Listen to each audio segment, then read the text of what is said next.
नमस्कार, मी डॉक्टर समाधान काळे. डॉक्टर समाधान काळे या यूट्यूब चॅनलमध्ये आपले सर्वांचे स्वागत करीत आहे. आजचा विषय आहे खरूज.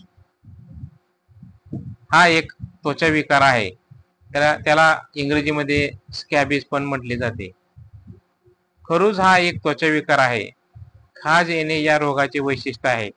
हा रोग सार्कोप्टेस स्कॅबी किंवा इच माइट या परोपजीवी कीटकापासून होतो. हा संसर्गजन्य असून एकामुळे दुसऱ्याला होतो. जास्त गर्दीच्या आणि अस्वच्छ जागेमध्ये राहण्याना हा रोग होतो. याची लक्षणे काय आहेत? या रोगामध्ये अतिशय खाज येते. ही खाज रात्री जास्त येते. गरम पाण्याने आंघोळ केल्यावर खाज जास्तच वाढते. याचे कारण उबदार वातावरणामुळे या परोपजीवी कीटकाची हालचाल वाढते. खरूज बहुधा जांघेमध्ये, बोटामध्ये, मनगटावर, हाताचे कोपरे, काखा, स्तनाग्र आणि कमरेच्या खालच्या भाग आणि नितंबाचा खालचा भाग या ठिकाणी जास्त होते.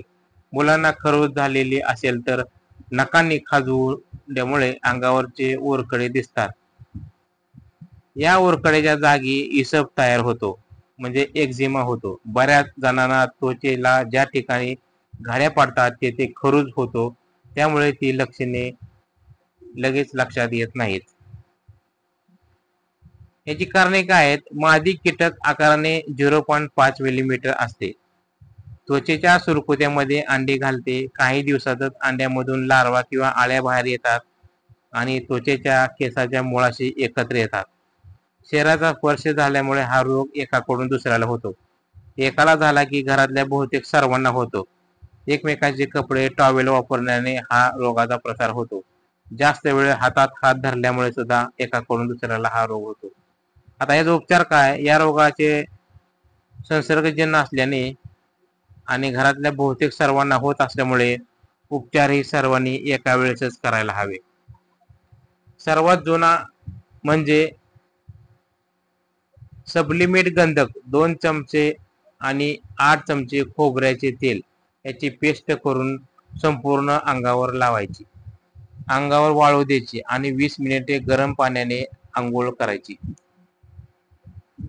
आंघोळीला भरपूर साबण वापरायचा. जिथं खाज येते त्या जागी जास्त पेस्ट लावायची. आंघोळ झाल्यानंतर पुन्हा हीच पेस्ट संपूर्ण अंगाला लावायची. गळ्यापासून खाली पायापर्यंत लावायची. असे 3 रात्री करायचे.